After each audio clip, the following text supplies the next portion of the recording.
So this is what you need to make one of these drawstring bags.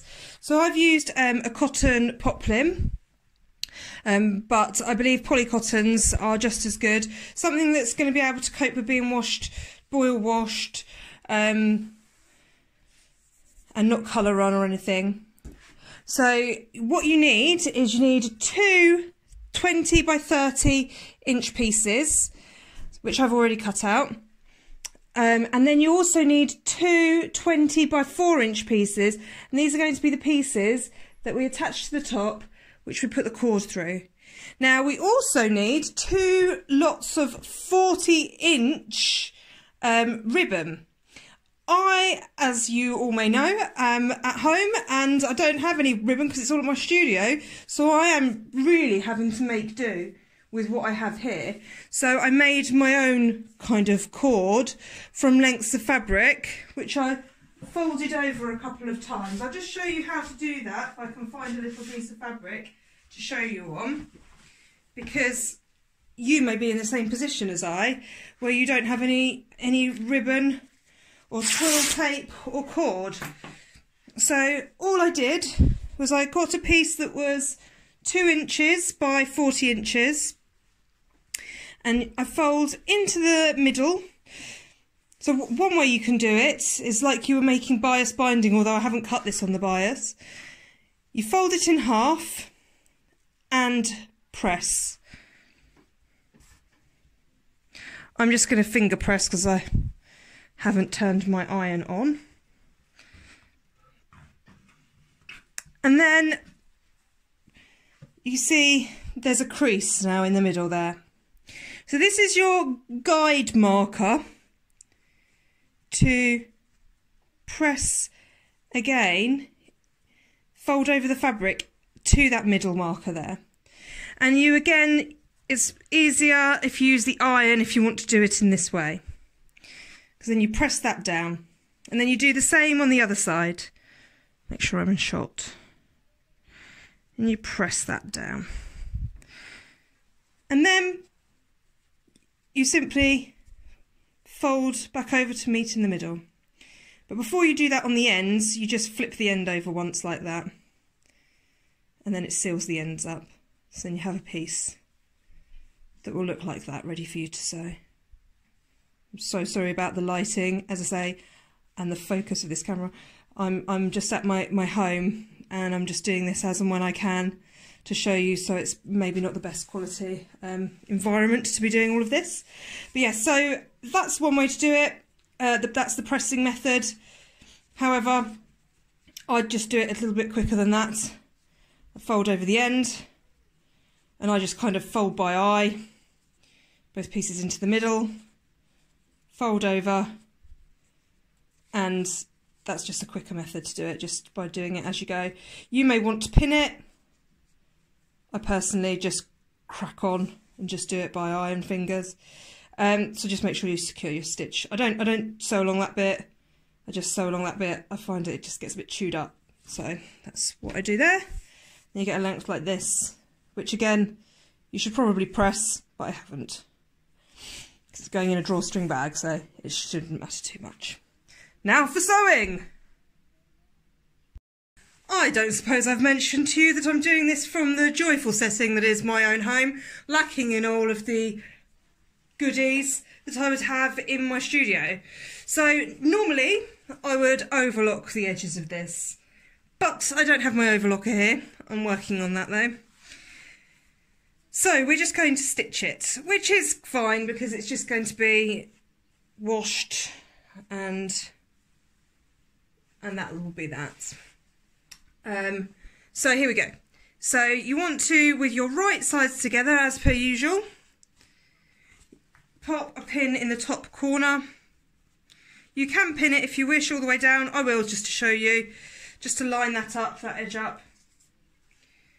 So I'm just on a normal straight stitch on my machine, standard. You might want to make sure that your stitch is relatively close together, because you don't want it to come undone, because it's probably going to have a big lot of scrubs in it, and you want it to be nice and sturdy for people if that's what you're making this for, although these would make good laundry bags anyway. So the NHS workers have asked for these bags to be about pillowcase size. So I looked up the UK pillowcase, and this is what it told me it was, 20 by 30 inches. So hopefully that sounds about right to you as well. So providing you've made your rectangles the proper size, then it should all match up beautifully.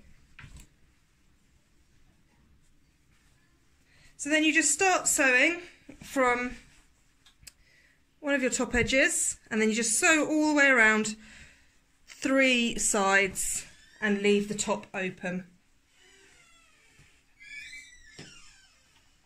So remember to do your securing stitch. And I'm leaving just a precipice width of seam allowance there. So just running the fabric along the edge of the precipice. So you've got a nice seam allowance.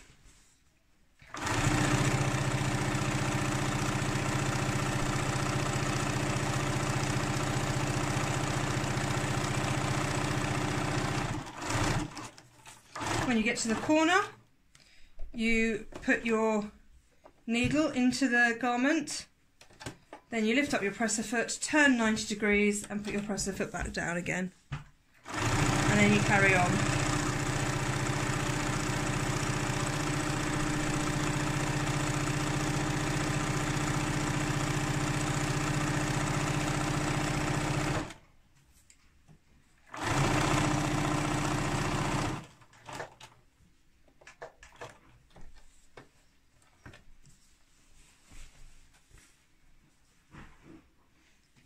Needle comes out.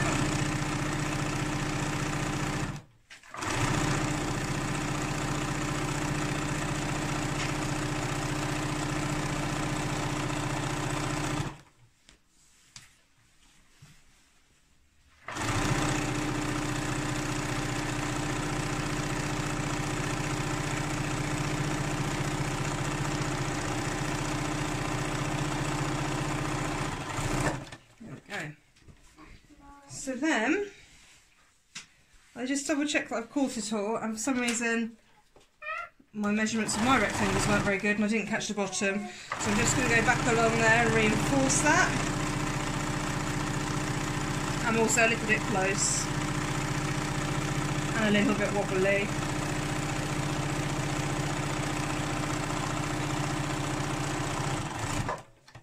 There we go.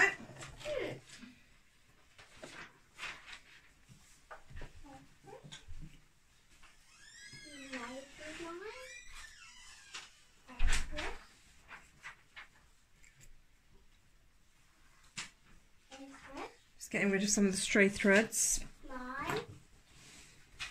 Okay, so the next thing you do is you take your pieces that the cord's going to run through and you just fold over twice, like that.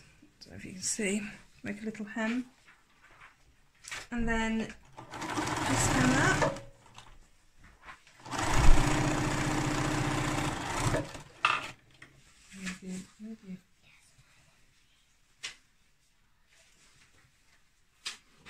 Maybe you should fold over once.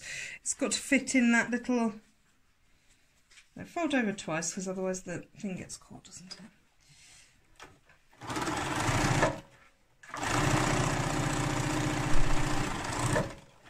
And you do the same with the other one. Once, twice.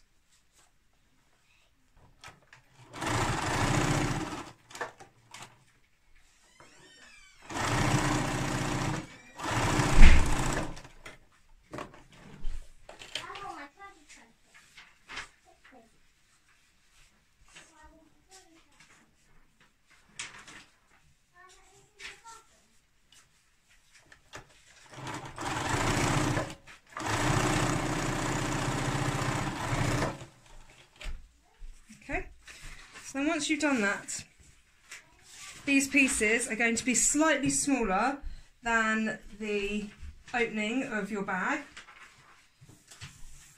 which is good because we want them to slip inside. So you fold that over in half, this time wrong sides facing. So you want your outer side to be on the front. Then you take your case, I might lay this down, make it a little bit easier for you to see. So you can press your casing in half if you so wish. What you want to do is open up, slip that in there, right up to the edge, as close as you can get. Sorry, you can't see that. As close as you can get to that corner, and then pop some pins in, making sure that you're getting all three pieces every time. Excuse me.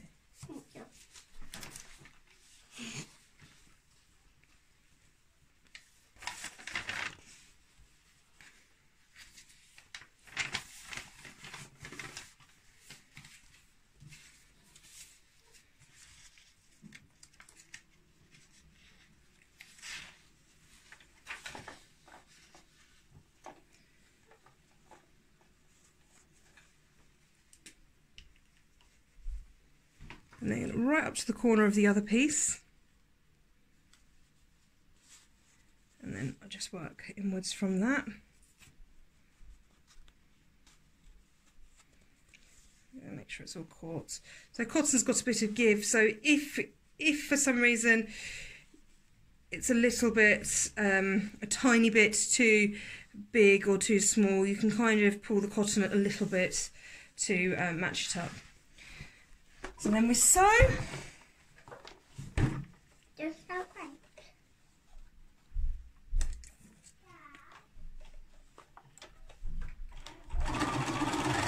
Again with the same seam allowance and secure stitch.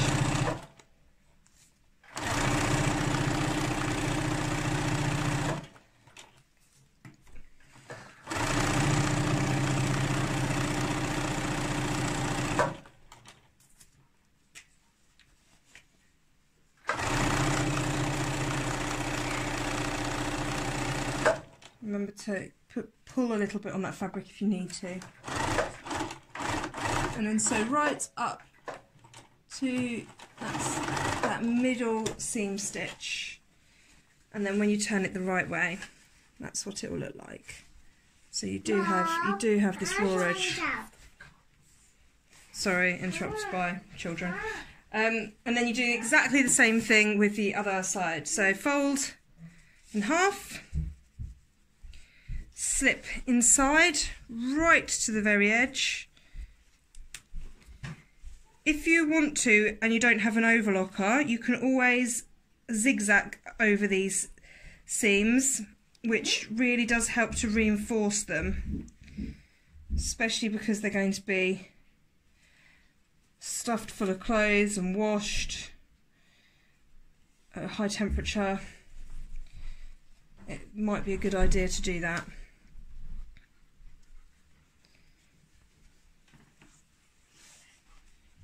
But you do not need to watch me zigzagging around my seams, so we will miss that part out for now. Yeah. Once again.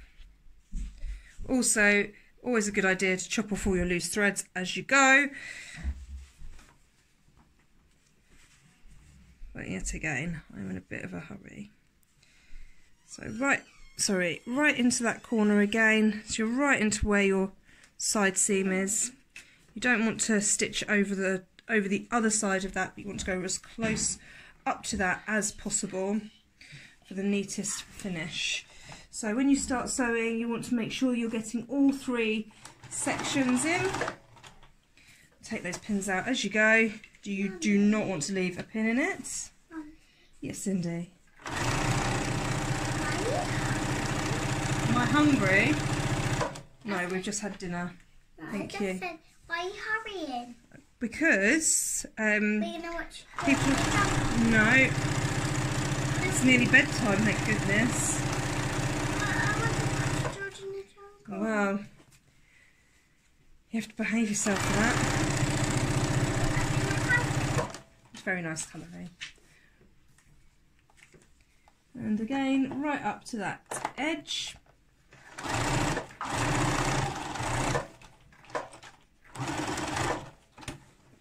And that's done.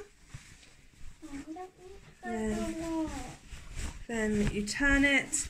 So you might want to just clip the corners at a 45-degree angle. Just takes the bulk out of those, and just give it a chop round if it needs it. Not with snips though, that's the worst idea. It'll take me the rest of my life to do that. We'll have some scissors, here they are. I'll let you got a song out with me then.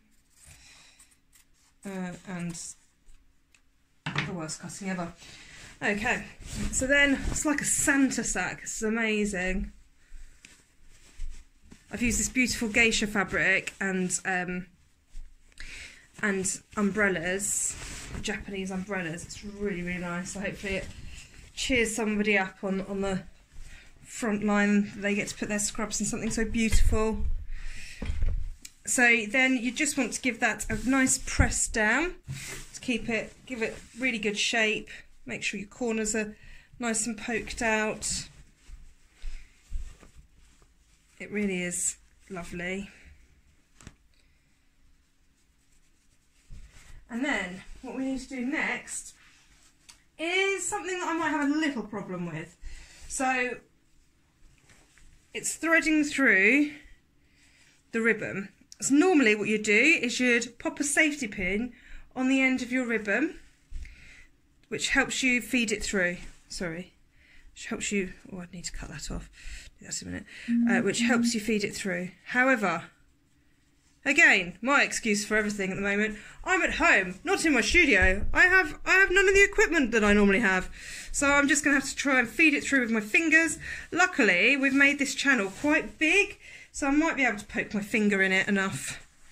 But if you saw me try to do the scrunchy one earlier, that was a bit of a disaster. I'm going to have to really try and find a safety pin later, because I'm not going to be able to do this otherwise. Oh, sorry, you can't even see my difficulties. How else can we do this? Right, don't try this at home. I'm actually using a seam ripper to thread it through. This is highly unrecommended. Please use a safety pin. Because the problem with doing this is that if I pull too hard, then the seam ripper will rip a hole in it. But I managed to do that. Managed to wing that one. And here's the other piece. So please use a safety pin.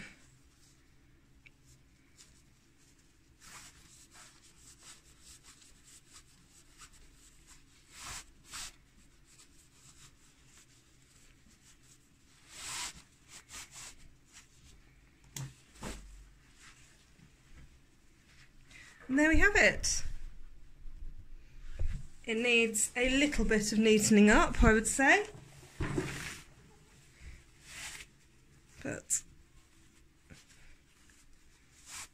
there we go. So you just put a bow in one end, and then the other end just draws up like that, and then they can carry that home.